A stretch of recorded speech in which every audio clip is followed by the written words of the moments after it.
व्यक्तीने भगवंताला प्रणाम करू. भगवान बाबा हनुमान जी को प्रणाम. मान त्यागी बाबा डुमदेव जी को प्रणाम. परमात्मा एक. नमस्कार. परमपूज्य परमात्मा सेवक मंडळ वर्धमान नगर नागपूरच्या वतीने बाबाच्या आदेशाप्रमाणे आज सामूहिक हवन कार्य या डोंगरगाव परिसरामध्ये सुरू झालेले आहे. दिनांक 5 जानेवारी 2025ला रविवारला या हवन कार्यामध्ये सृष्टीचे निर्माता भगवान बाबा हनुमानजी विवेकांना माझा प्रणाम. मानव धर्माय तुम्हा आम्हा सर्वांचे सद्गुरू महान त्यागी बाबा जिंदगी उपस्थित आहे त्यांना माझा प्रणाम. बाबाला वेळेवर साथ देणारी माझे श्री वाराणसी या चर्चा मंडळामध्ये उपस्थित आहे ना माझा प्रणाम. आजच्या चर्चा मंडळाचे अध्यक्ष धनदेव साहेब यांना नमस्कार. आजच्या चर्चा बैठकचे उद्घाटक श्रावणी ढोकरे यांना सर्वांना नमस्कार. मंडळाअंतर्गत मार्गदर्शक राऊत गुरुजी साहेब यांना सर्वांना नमस्कार. सोनकुली काकाजी यांना सर्वांना नमस्कार. आदरणीय मार्गदर्शक मंडळी, संपूर्ण आदरणीय मंच, सर्वांना माझा आदरणीय नमस्कार. ही चर्चा वगैरे 4 ते 3 संख्या 5 मी आधारित सुरुवात झालेली आहे. पण शेवटाने आपण आलो कुठे हे समजून सगळ्यांनी शांतता बाळगायला पाहिजे.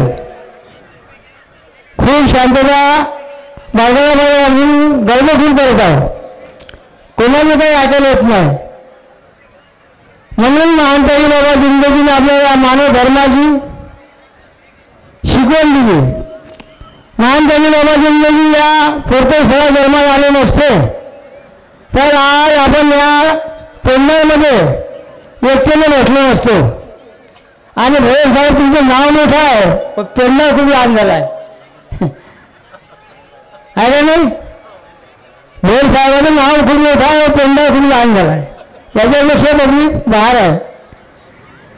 म्हणून तो पेंढा सांगून पुढच्या कार्यक्रम वाढवा.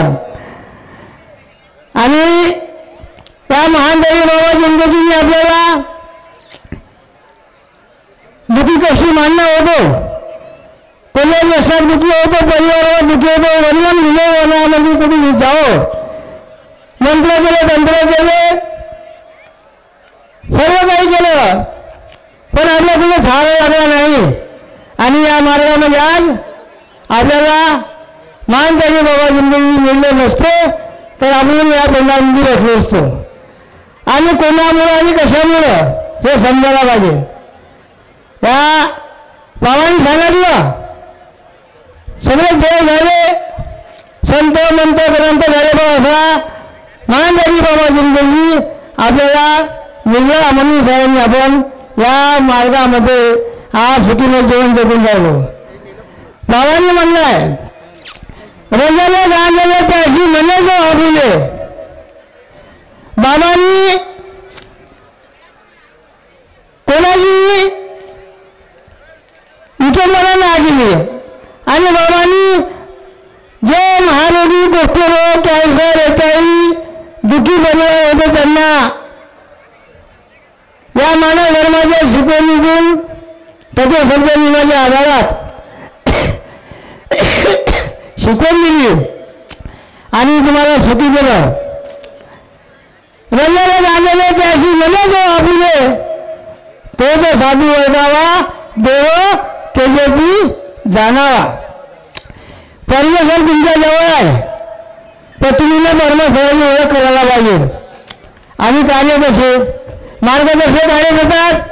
तुमचे कार्य झाले 50 झाल्यानंतर येतात, 700 झाले महिन्याने येतात. काहून की आणि भरण भरण केलेलं असं का म्हणतो काही बाहेर सांगते. पण आपण मी या मार्गात जुळलो तो मला होता कसा अगोदर होता का ना आता मार्ग आहे कसा, कोणामुळे आणि कशामुळं हे आपल्याला समजून घेण्याची गरज आहे. आणि सोनेगाव शेवटी आल्या. चर्चा बैठक म्हणजे काय होतं समजून घ्या. मला म्हणतात ते काहून आले, हे काहून आले, हे तुम्हाला काही हे की त्याचं काही हे नाही. ते सामाजिक व्यक्ती काय करायचं ते करून देते. करून घेणारा परमेश्वर आहे आणि घडवणारा परमेश्वर आहे. पण आपल्याला कसं करून घेणे आहे याची जाणून आपल्याला पाहिजे. कारण या मंचावर मार्गदर्शन म्हणजे पुष्कळ आहे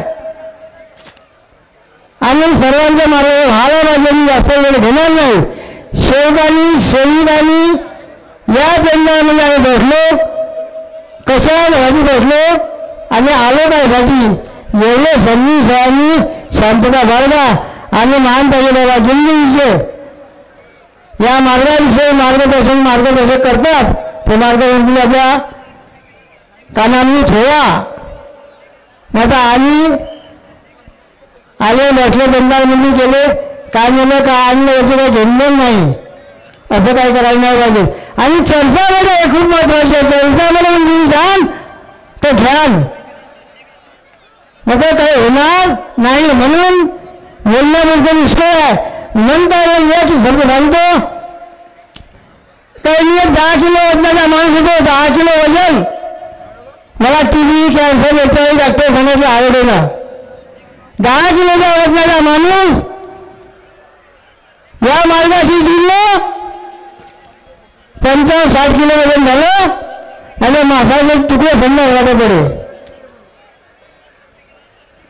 माझा दुसरा जन्म आहे म्हणून या मार्गामध्ये कोणीही या मार्गाला जर तुम्ही धारेवर धराल का नाही तर तुमची खैर लागणार नाही. लक्षात ठेवा. म्हणून सत्य मर्यादा प्रेमाचे आचरण करा. बाबाला जे निर्माण झाला, बाबाला संघर्ष नाही जीवनामध्ये जे घडलं ते तुम्ही लक्षात ठेवा. सदैव करता मॅडम जा, तुम्हाला सदैव भगवंत तुमच्या पाठीशी राहील. एवढं बोलतो. आता शब्दाला विराम देतो. सर्वांना मी नमस्कार करतो. नमस्कार.